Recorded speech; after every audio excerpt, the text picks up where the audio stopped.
Camel research centre. क्योंकि सबसे ज़्यादा राजस्थान के अंदर कैमल है तो बीकानेर में है और डे बाय डे कैमल धीरे धीरे कम होते जा रहे हैं। उसका मेन कारण है कुछ तो यहाँ का जो वेदर कंडीशन है वो चेंज होती जा रही है। पुराने समय में डेजर्ट बहुत ज़्यादा था और जो कंडीशन थी वो उनकी लाइक थी और अब धीरे धीरे वो कम होती जा रही। रोड्स बहुत ज़्यादा हो गए हैं तो हार्ड रोड हो गए हैं। दूसरा ट्रांसपोर्टेशन के साधन इतने हो गए कि उनकी जो कमी है वो उनकी कमी को वो पूरा करने लगे, तो इस कारण भी कैमल काफ़ी कम होते हैं। कैमल दो तरह के होते हैं, सिंगल हम्प वाले और डबल हम्प वाले।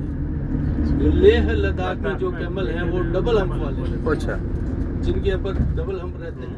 और राजस्थान जैसे डेजर्ट एरिया है और डेजर्ट जो है वहाँ सिंगल हम्प वाले कैमल रहते हैं।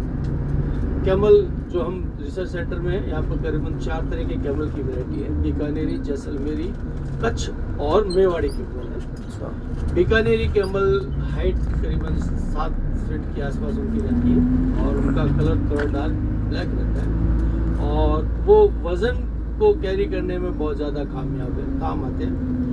वो अपने ऊपर वैसे कैमल अपने बराबर का जो वज़न है, मान लिया अगर 550-600 kg का अगर कैमल है तो वो अपने बराबर का वज़न अपने कमर के ऊपर कैरी कर सकता है, ले जा सकता है। और अगर कैमल कार्ट लगा दी जाए तो 2000 kg तक का वो वज़न इजीली ले जा सकता है अपने साथ। बिल्कुल, कैमल कार्ट के पीछे कैमल कार्ट खींचना है उसमें और अपने वज़न के बराबर का जो वज़न है वो अपने ऊपर कैरी करना है। ओके।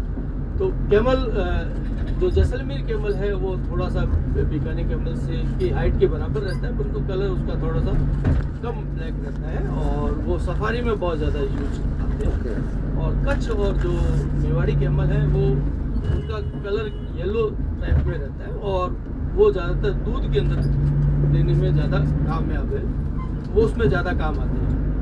तो यहाँ पर रिसर्च सेंटर में क्रॉस ब्रीड तैयार की जाती है। कैमल पे होने वाली जो डिजीज़ है उनके ऊपर यहाँ काम किया जाता है। तो कैमल एक जो मेल कैमल का उम्र करीबन 25 से 30 साल के आसपास रहती है एवरेज, और एक फीमेल कैमल करीबन 3.5 से 4 साल के अंदर एडल्ट हो जाती है। वही मेल कैमल करीबन 4.5 साल की एज में एडल्ट हो जाता है। एक फीमेल कैमल करीबन एक बार में एक बच्चे को जन्म देती है और उसका करीबन 13 महीने का टाइम पीरियड रहता है। 13 महीने के बाद एक बच्चे को वो जन्म देती है और करीबन 1 साल तक वो अपने साथ उसको रखती है। 1 साल के बाद वो अपने से उसको अलग कर देती है और करीबन अपने पूरे जीवन चक्र में वो करीबन 5 से 6 बार ही बच्चों को जन्म देती है। कैमल का जो मिल्क है वो पीने में थोड़ा सा साल्टी रहता है और नमकीन टाइप रहता है। वो उसमें फैट की मात्रा बहुत कम रहती है और शुगर पेशेंट के लिए या हार्ट पेशेंट के लिए बहुत ही अच्छा माना गया है। एक फीमेल कैमल जो दूध है वो करीबन 3.5 से 4 लीटर एक समय का देती है और दोनों को मिला जाए तो 7 से 8 लीटर के आसपास रहता है। कैमल एक टाइम में वो करीबन एक दिन में 20 से 25 किलोमीटर इजीली चल सकता है। अगर उसको भगाया जाए, दौड़ाया जाए तो उसकी स्पीड करीबन 60 से 70 किलोमीटर के आसपास रहती है, पर लंबा नहीं चलता। इजीली अगर वो चलेगा तो एक दिन में 20 से 25 किलोमीटर निकाल देता है, पर तो दौड़ नहीं सकता ज़्यादा लंबा। इसको रेगिस्तान का जहाज भी हम लोग कहते हैं, क्योंकि रेगिस्तान में वो इजीली चल सकता है और सर्वाइव कर सकता है। उसके जो चलने के हम और आप अगर रेगिस्तान में चलते हैं तो धीरे धीरे नीचे बैठते जाते हैं, परंतु कैमल को वो ज़्यादा दिक्कत नहीं आती।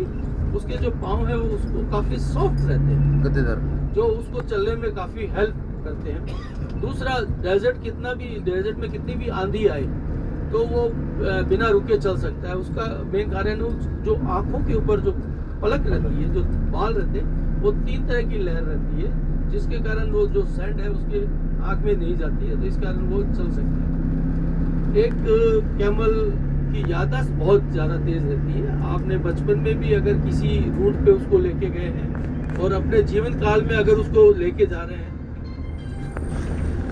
अपने जीवन काल के अंतिम समय में भी उसको अगर उस रूट पे अगर ले जाया जाए तो आपको उसको दिशा बताने की या उसको बताने की ज़रूरत नहीं, वो अपने आप आपको उस जगह पे ले जाएगा जहाँ तक आपको जाना है। जैसा मैंने बताया, याददाश्त तेज़ रहती है, तो कभी भी अपने मालिक पे भी वो अटैक कर सकता है। वैसे वो शांत नेचर का रहता है, ज़्यादा अटैक वाला नहीं है वो, परंतु कभी कभी उसको अगर वो गुस्से में होता है तो वो अपने परेशान करेगी तो अटैक करेगा। हाँ कर सकता है। बाकी अटैक करते वक्त वो, क्योंकि वो याददाश्त उसकी बहुत तेज रहती है, अगर बचपन में भी कभी उसको मारा है तो वो पूरी जिंदगी अपने याद रखता है। जिस दिन जिस दिन मौका मिलता है कि मालिक आज मेरे से कमजोर है, उस दिन वो अटैक कर देता है और सीधा गर्दन पकड़ के उसको हिलाता है। हिलाने से जितनी भी गर्दन की नस वगैरह है वो टूट जाती है। टूटने के कारण क्या है कि वो गिर जाता है और मर जाता है। कैमल मैंने बताया यहाँ पर उसमें 3 तरह की डिजीज बहुत ज़्यादा रहती है। एक तो टीथ डिजीज ज़्यादा रहती है और उसके स्किन डिजीज रहती है, पाँव की जो सॉफ्टनेस है उसकी डिजीज रह जाती है। टीथ डिजीज में दांतों की जो तकलीफ है उसमें फफोले हो जाते हैं और गंदा पानी मुंह से कंटिन्यू गिरता है। उसके कारण वो खाने पीने की उसको तकलीफ होती है और धीरे धीरे खाना पीना छोड़ देता है और एक टाइम बाद उसकी डेथ हो जाती है।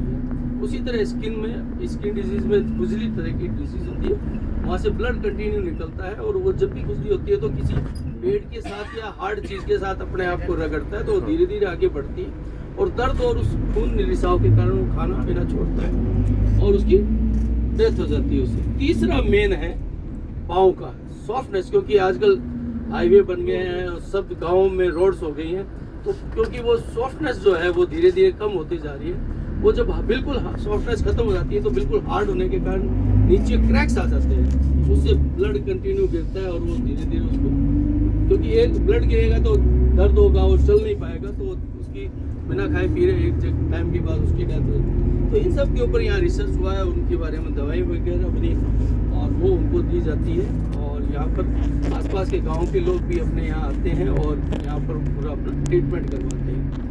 बाकी जो भी इंफॉर्मेशन है मैं आपको अंदर दूंगा। अपना कैम्बल रिसर्च सेंटर आ गया, कैम्बल रिसर्च सेंटर।